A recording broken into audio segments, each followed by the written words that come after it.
Hi ಎಲ್ರಿಗೂ ನಮಸ್ಕಾರ. ಶ್ರುತಿ ಮಾನ್ವಿ ಕನ್ನಡ ವ್ಲಾಗ್ಸ್ಗೆ ಸ್ವಾಗತ. ಎಲ್ಲರೂ ಹೇಗಿದ್ದೀರಾ? ಎಲ್ಲರೂ ಚೆನ್ನಾಗಿದ್ದೀರಾ ಅಂತ ಭಾವಿಸ್ತಾ ಇವತ್ತಿನ ಕುಕ್ಕಿಂಗ್ ರೆಸಿಪಿನಲ್ಲಿ ನಾನು ರವೆ ಇಡ್ಲಿ ರೆಸಿಪಿನ ಶೇರ್ ಮಾಡ್ತಾ ಇದ್ದೀನಿ. ಬೆಳಗ್ಗೆ ಬ್ರೇಕ್ಫಾಸ್ಟ್ಗೆ ಬೇಗ ಅಂದರೆ ಇನ್ಸ್ಟಂಟಾಗಿ ಬೇಗ ಮಾಡ್ಕೋಬೋದು, ತುಂಬ ಚೆನ್ನಾಗಿರುತ್ತೆ. ಈಗ ಮಾಡೋ ವಿಧಾನ ನೋಡೋಣ ಬನ್ನಿ.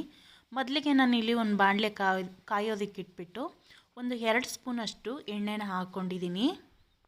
ಎಣ್ಣೆ ಕಾದ ನಂತರ ಒಂದು ಚಿಟಿಕೆ ಸಾಸಿವೆ ಹಾಕ್ಕೊಂಡು ಚೆನ್ನಾಗಿ ಸಿಡಿಸ್ಕೊಂಡಾದಮೇಲೆ ಅರ್ಧ ಸ್ಪೂನಷ್ಟು ಉದ್ದಿನಬೇಳೆ, ಒಂದು ಅರ್ಧ ಸ್ಪೂನಷ್ಟು ಕಡಲೆಬೇಳೆನ ಹಾಕ್ಕೊಂಡು ಚೆನ್ನಾಗಿ ಕೆಂಪುಗಾಗೋ ಥರ ಚೆನ್ನಾಗಿ ಹುರ್ಕೊಳ್ಳಿ. ಇದನ್ನು ಇವಾಗ ಒಂದು 5 ನಿಮಿಷ ಬಿಟ್ಟರೆ ಸಾಕು, ಚೆನ್ನಾಗಿ ಕೆಂಪುಗಾಗುತ್ತೆ ಉದ್ದಿನಕಾಳು ಮತ್ತು ಕಡಲೆಬೇಳೆ. ಅದಾದಮೇಲೆ ಸ್ವಲ್ಪ ಕರ್ಬೇವಿನ ಸೊಪ್ಪು ಹಾಕ್ಕೊಂಡು ನಂತರ 2 ಕಪ್ಪು ಮೀಡಿಯಮ್ ರವೆನ ನಾನು ಇದಕ್ಕೆ ಸೇರಿಸ್ಕೊಂಡಿದ್ದೀನಿ. ಅಷ್ಟು ನೀವು ಸಿಮ್ಮಲ್ಲೇ ಇಟ್ಕೊಂಡು ಹುರ್ಕೋಬೇಕಾಗುತ್ತೆ. ಏನೇ ಒಗ್ಗರಣೆ ಮಾಡಿದ್ರೂ ಇದಕ್ಕೆ ಸಿಮ್ಮಲ್ಲೇ ಇಟ್ಕೋಬೇಕು ಉರಿನ. ನೀವು ನೋಡ್ತಾ ಇರ್ಬೋದು, ಆ ಕಪ್ಪಲ್ಲಿ ನಾನು 2 ಕಪ್ಪಷ್ಟು ರವೆನ ತೊಗೊಂಡಿದ್ದೀನಿ. ಹಾಗೆ ನಾನಿಲ್ಲಿ ಮೀಡಿಯಮ್ ರವೆ ತೊಗೊಂಡಿದ್ದೀನಿ ಇಡ್ಲಿ ಮಾಡೋದಕ್ಕೆ. ನೀವು ಮೀಡಿಯಮ್ ರವೆನೇ ಯೂಸ್ ಮಾಡಬೇಕಾಗುತ್ತೆ. ಸಣ್ಣ ರವೆ ಬರುತ್ತಲ್ಲ ಅದನ್ನು ತಗೊಳ್ಳೋ ಆಗಿಲ್ಲ. ಉಪ್ಪಿಟ್ಟು ರವೆ ಅಂತ ಬರುತ್ತಲ್ಲ ಅದನ್ನು ತಗೊಂಡು ನೀವು ಮಾಡ್ಕೋಬೇಕಾಗುತ್ತೆ. ಇದನ್ನು ಜಾಸ್ತಿ ಹೊತ್ತು ಹುರಿಯೋ ಆಗಿಲ್ಲ.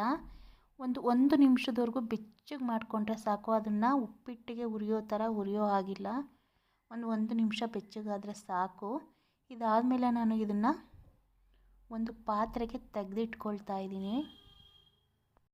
ಒಂದು 5 ನಿಮಿಷ ಬಿಡಿ, ಅದು ಸ್ವಲ್ಪ ತಣ್ಣಗಾಗಲಿ. ರವೆ ಸ್ವಲ್ಪ ತಣ್ಣಗಾದ್ಮೇಲೆ ಅದೇ ಪಾತ್ರೆಗೆ ನಾನು ರವೆ ಯಾವುದಕ್ಕೆ ಹಾಕ್ಕೊಂಡಿದ್ನೋ ಅದೇ ಪಾತ್ರೆಗೆ ನಾನು ಇವಾಗ ಒಂದು ಕ್ಯಾರೆಟನ್ನು ಚಿಕ್ಕದಾಗಿ ತುರಿದು ಮತ್ತು ಸ್ವಲ್ಪ ಕೊತ್ತಂಬರಿ ಸೊಪ್ಪು, ಸ್ವಲ್ಪ ಸಬ್ಸಿಗೆ ಸೊಪ್ಪು ಇದಿಷ್ಟನ್ನು ಚಿಕ್ಕದಾಗಿ ಕಟ್ ಮಾಡಿ ಹಾಕ್ಕೊಂಡಿದ್ದೀನಿ. 2 ಕಪ್ಪು ರವೆಗೆ ನಾನಿಲ್ಲಿ 1/4 ಲೀಟ್ರಷ್ಟು ಮೊಸರನ್ನ ಸೇರಿಸ್ಕೊಂಡಿದ್ದೀನಿ.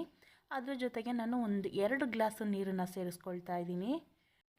ನಾನಿಲ್ಲಿ ಗ್ಲಾಸು ತೋರಿಸ್ದೇ ಇರೋ ಕಾರಣ ಬೌಲು ಲೆಕ್ಕದಲ್ಲಿ ಹೇಳ್ತಾ ಇದ್ದೀನಿ. ನಾನು 2 ಬೌಲು ರವೆಗೆ 1.5 ಬೌಲಷ್ಟು ನೀರನ್ನ ಸೇರಿಸ್ಕೊಂಡಿದ್ದೀನಿ. ನೋಡ್ತಾ ಇರ್ಬೋದು.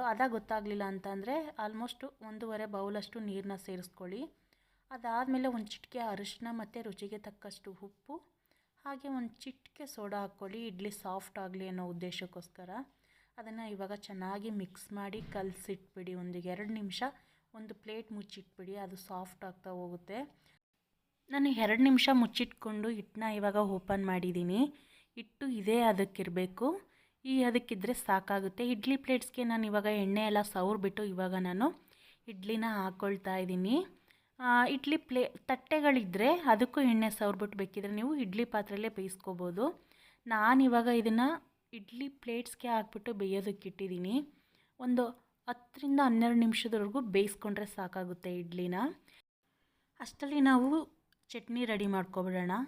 ಈಗ ನಾನು ಒಂದು ಮಿಕ್ಸಿ ಜಾರ್ಗೆ ಒಂದು ಅರ್ಧ ಹೋಳಷ್ಟು ತೆಂಗಿನಕಾಯಿ ತುರಿ ಹಾಕ್ಕೊಂಡು 1 ಗೆಡ್ಡೆ ಬೆಳ್ಳುಳ್ಳಿ ಹಾಕ್ಕೊಂಡಿದ್ದೀನಿ, ದಪ್ಪು ಗೆಡ್ಡೆ. ಹಾಗೆ 1 ಕಪ್ಪಷ್ಟು ಹುರ್ಗಡ್ಲೆನ ಹಾಕ್ಕೊಂಡಿದ್ದೀನಿ. ಖಾರಕ್ಕೆ ತಕ್ಕಂತೆ ಹಸಿಮೆಣ್ಸಿನ್ಕಾಯಿ ಹಾಕ್ಕೊಂಡು ಸ್ವಲ್ಪ ಕೊತ್ತಂಬರಿ ಸೊಪ್ಪು ಹಾಕ್ಕೊಳ್ಳಿ. ಹಾಗೆ ಹುಳಿಗೆ ಸ್ವಲ್ಪ ಹುಣಸೆಹಣ್ಣು ಹಾಕ್ಕೊಂಡು ರುಚಿಗೆ ತಕ್ಕಷ್ಟು ಉಪ್ಪು ಹಾಕ್ಬಿಟ್ಟು ಸ್ವಲ್ಪ ನೀರು ಹಾಕ್ಬಿಟ್ಟು ಚಟ್ನಿನ ಅದಕ್ಕೆ ಆಡಿಸ್ಕೊಳ್ಳಿ. ಈಗ ನೋಡ್ತಾ ಇರ್ಬೋದು, ಇಡ್ಲಿ ಇವಾಗ ಆಲ್ಮೋಸ್ಟ್ ಬೆಂದಿದೆ. ಒಂದು 12 ನಿಮಿಷ ಆದಮೇಲೆ ಇಡ್ಲಿನ ಇವಾಗ ಓಪನ್ ಮಾಡಿ ಬಿಡಿಸಿ ಇವಾಗ ತಟ್ಟೆಗಾಗಲೇ ನಾನು ಸರ್ವ್ ಮಾಡ್ಕೊಂಡಿದ್ದೀನಿ. ಹಾಗೆ ಚಟ್ನಿನ ನಾನು ಒಗ್ಗರಣೆ ಮಾಡ್ಕೊಂಡಿದ್ದೀನಿ. ಲಾಸ್ಟ್ ವಿಡಿಯೋಗಳಲ್ಲೆಲ್ಲ ನೋಡ್ಬೋದು, ನಾನು ಚಟ್ನಿ ಒಗ್ಗರಣೆ ಎಲ್ಲ ತೋರಿಸಿದ್ದೀನಿ. ಅದರಿಂದ ನಾನು ಪದೇ ಪದೇ ತೋರಿಸೋದಕ್ಕೆ ಹೋಗಿಲ್ಲ. ಚಟ್ನಿ ಒಗ್ಗರಣೆ ನಾನು ಮಾಡ್ಕೊಂಡಿದ್ದೀನಿ ಇಡ್ಲಿಗೆ.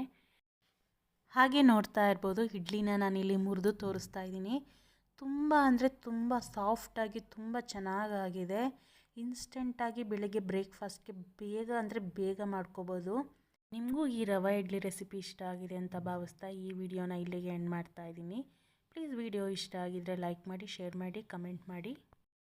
ಪ್ಲೀಸ್ ಸಬ್ಸ್ಕ್ರೈಬ್ ಮಾಡ್ಕೊಳ್ಳಿ. ಹಾಗೆ ವಿಡಿಯೋ ನೋಡ್ತಿರೋರಿಗೆ ಧನ್ಯವಾದಗಳು.